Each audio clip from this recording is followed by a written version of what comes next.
Selamat malam, perkenalkan saya Kurniawati. Saya akan mempresentasikan mengenai asuhan neonatus bayi balita dan prasekolah. Ini tugas remedial dari dosen Ibu Wayan Armini. Saya Niputu Kurniawati kelas C, absen 40 ya. Konsep asuhan neonatus bayi balita dan anak prasekolah. Bayi baru lahir normal adalah yang lahir usia kehamilan 37 minggu dengan berat 2.500 sampai 400 gram. Pada saat waktu kelahiran, sejumlah adaptasi fisik dan fisiologi mulai terjadi. Periode transisional mencakup 3 periode, meliputi periode pertama, reaktivitas, fase tidur, dan periode reaktivitas yang kedua. Karakter masing-masing periode memperlihatkan kemajuan bayi baru lahir, di mana fase reaktivitas 1 dimulai pada saat persalinan dan berakhir setelah 30 menit. Kemudian tanda-tandanya seperti tanda vital bayi baru lahir, frekuensi nadinya lebih cepat dengan irama yang tidak teratur. Kemudian fluktuasi warna dari merah jambu pucat ke sianosis. Bising usus biasanya tidak ada dan bayi biasanya tidak berkemih atau tidak mempunyai pergerakan usus pada periode ini. Jadi bayi itu tidak langsung kencing. Habis itu bayi baru lahir mempunyai sedikit mukus, menangisnya kuat, dan refleks isap yang kuat. Kemudian tipsnya, selama periode ini mata bayi terbuka lebih lama daripada hari-hari selanjutnya. Pada saat ini adalah waktu yang paling baik untuk mulai periode perlekatan, karena bayi baru lahir dapat mempertahankan kontak mata untuk waktu yang lama. Makanya ini cocok untuk dilakukan IMD. Kemudian fase tidur, di mana berlangsung selama 30 menit sampai 2 jam persalinan.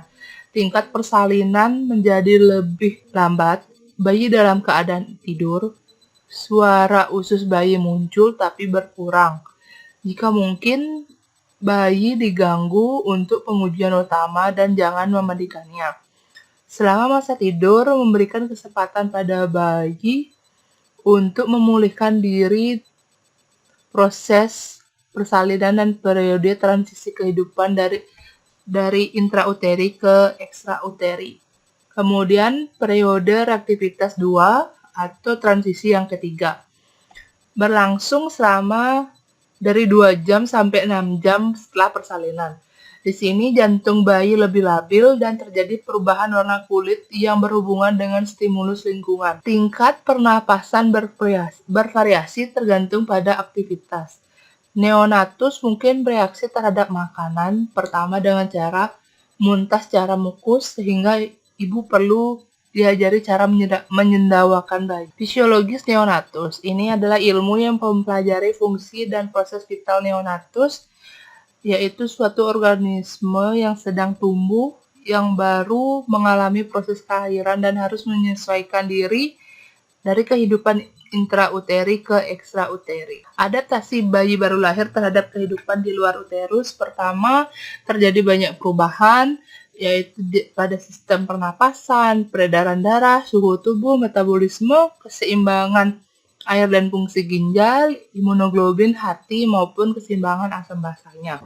Pada sistem pernapasan pertama pada bayi baru normal, bayi lahir normal terjadi pada waktu 30 menit pertama sesudah lahir. Usaha bayi pertama kali untuk mempertahankan tekanan alveoli, selain adanya surfaktan yang menarik nafas dan mengeluarkan nafas dengan merintih, sehingga udara tertahan di dalam. Respirasi pada neonatus biasanya pernapasan diafragmatik dan abdominal, sedangkan frekuensi dan di dalamnya belum teratur. Apabila surfaktan berkurang, maka alveoli akan kolaps dan paru-paru akan kaku, sehingga terjadi ateklasis dalam keadaan apnosia. Neonatus masih dapat bertahan kehidupannya karena adanya kelanjutan metabolisme anaerobik. Dan di sistem peredaran darahnya, setelah bayi baru lahir, payudara akan mengembang mengakibatkan tekanan atrial dalam paru menurun. Tekanan dalam jantung kanan turun sehingga tekanan jantung kiri lebih besar daripada tekanan jantung kanan yang mengakibatkan menutupnya foramen ovalis secara fungsional. Hal ini terjadi berjam-jam pertama setelah kelahiran. Oleh karena tekanan pada paru turun dan tekanan dalam aorta naik, dan karena rangsangan biokimia ductus arteriosus berblitoresi ini terjadi pada hari pertama. Bayi pada baru lahir itu mengalami kehilangan panas tubuh karena menyesuaikan dengan lingkungannya, di mana terjadi 4 mekanisme kemungkinan hilangnya panas tubuh bayi dari bayi baru lahir ke lingkungannya, di mana bisa kehilangan secara konveksi, secara radiasi, konduksi maupun evaporasi. Dari secara konduksi yaitu di mana panas dihantarkan dari tubuh bayi ke benda sekitarnya dengan kontak langsung dengan tubuh bayi. Misalnya menimbang bayi tanpa alas timbangan, tangan penolong yang dingin yang memegang bayi baru lahir, kemudian menggunakan stetoskop dingin untuk memeriksa bayi baru lahir. Itu yang secara konduksi. Kalau secara konveksi, panas hilang dari tubuh bayi ke udara sekitarnya yang bergerak.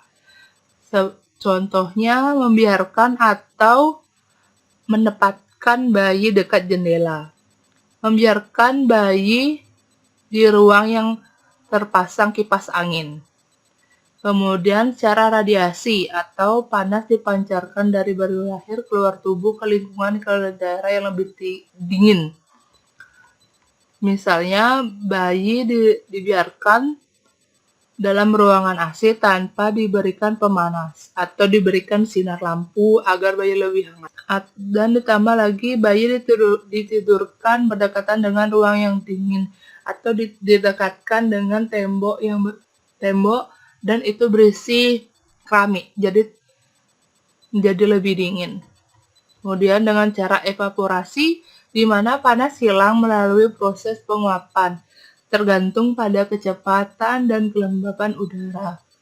Contohnya tingkat kelembapan dan aliran udara yang lewat. Cara mencegah kehilangan panas pada bayi. Yang pertama, keringkan bayi secara seksama. Selimuti bayi dengan kain yang bersih, kering dan hangat. Tutup bagian kepala bayi dengan topi. Anjurkan ibu untuk memeluk dan menyusukan bayinya. Jangan segera menimbang atau memandikan bayi baru lahir. Tempatkan bayi pada lingkungan yang hangat, misalnya di center atau dibungkus. Pastikan tempat tidur bayi itu hangat. Kemudian perubahan metabolisme. Luas permukaan neonatus relatif lebih luas dibanding tubuh orang dewasa, sehingga metabolisme basal per kilo berat badan akan lebih besar. Pada jam-jam pertama, energi didapat dari perubahan karbohidrat. Pada hari kedua, energi berasal dari pembakaran lemak. Setelah mendapatkan susu, pada hari ke-6, energi 60% didapatkan dari lemak dan 40% dari. Kemudian, perubahan keseimbangan air dan fungsi ginjal. Pada tubuh bayi baru lahir, mengandung relatif banyak air dan kadar natrium relatif lebih besar dari kalium karena ruangan ekstraseluler luas. Di sini, fungsi ginjal belum sempurna karena jumlah nefron masih belum sebanyak orang dewasa, keseimbangan luas permukaan glomerulus dan volume tubuh proksimalnya juga belum seimbang, renal blood flow relatif kurang bila dibandingkan dengan orang dewasa. Imunoglobulin. Pada neonatus, tidak terdapat sel plasma sumsum tulang dan lamina propria ileum dan appendix. Hanya terdapat gamma globulin G, sehingga imunologi dari ibu dapat melalui plasenta karena berat molekulnya kecil. Tetapi bila ada infeksi yang dapat melalui plasenta, hati.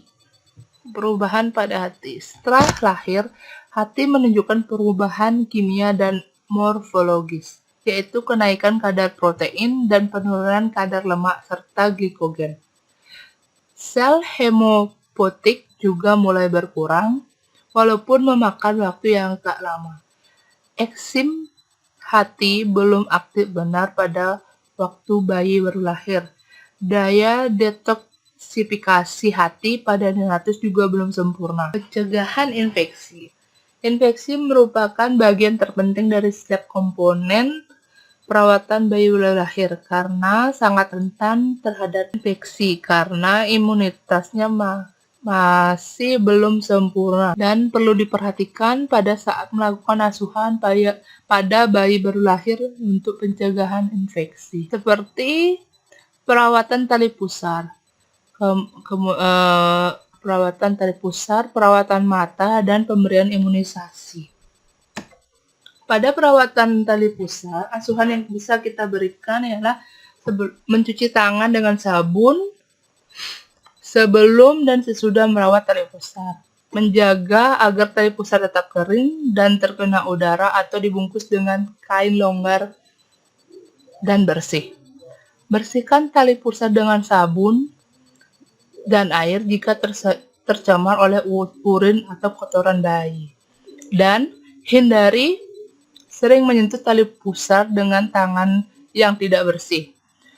Menutupi tali pusar dengan apapun. Misalnya ada kebiasaan menutupi tali pusar dengan uang logam. Itu hindarin. Dan hindari membersihkan tali pusar dengan alkohol. Kemudian perawatan mata. Bersihkan mata pada bayi segera setelah lahir. Oleskan salep mata segera setelah bayi lahir. Dan pemberian imunisasi. Berikan vaksin BCG sedini mungkin dan berikan vaksin hepatitis segera setelah bayi lahir atau maksimal 1 hari setelah bayi lahir. Asuhan yang diberikan pada bayi segera setelah lahir ialah melakukan rawat gabung, di mana tujuannya agar ibu dapat menyusui bayinya sedini mungkin, agar ibu dapat melihat, memahami cara perawatan bayi yang benar, agar ibu mempunyai pengalaman dan keterampilan dalam merawat bayinya. Suami dan keluarga dapat dilibatkan secara aktif untuk mendukung dan membantu ibu menyusui maupun merawat bayinya dengan baik dan benar. Dan juga tujuan dari rawat gabung ialah ibu dan bayi mendapatkan kehangatan emosional. Pelaksanaan rawat gabung. Dalam rawat gabung, bayi ditempatkan bersama ibunya dalam suatu ruangan sedemikian rupa, sehingga ibu dapat melihat dan dapat menjangkaunya kapan saja saat bayi maupun ibu saling membutuhkan. Pengkajian dan intervensi tambahan periode transisional. Pengkajian dilakukan 30 menit sebanyak 2 kali per 1 jam, kemudian dilanjutkan per 8 jam jika stabil. Pada jam pertama dilakukan pengkajian yaitu tanda-tanda vital bayi, timbang dan ukur berat badan, lingkar kepala dan dada bayi. Kemudian lakukan pengkajian usia kehamilan. Apakah sesuai dengan berat bayi dan usia gestasinya. Biasanya dilakukan pemeriksaan pada 4 jam pertama kehidupan. Dan alat ukurnya seperti karakter fisik, dikaji di atas 24 jam, meliputi kulitnya, lanugonya, telapak kaki, areola, dan bentuk telinga. Kemudian dilihat dari karakteristik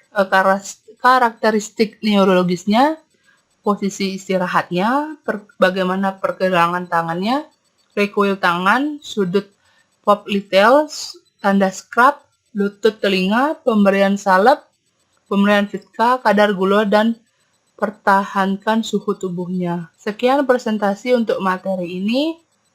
Terima kasih.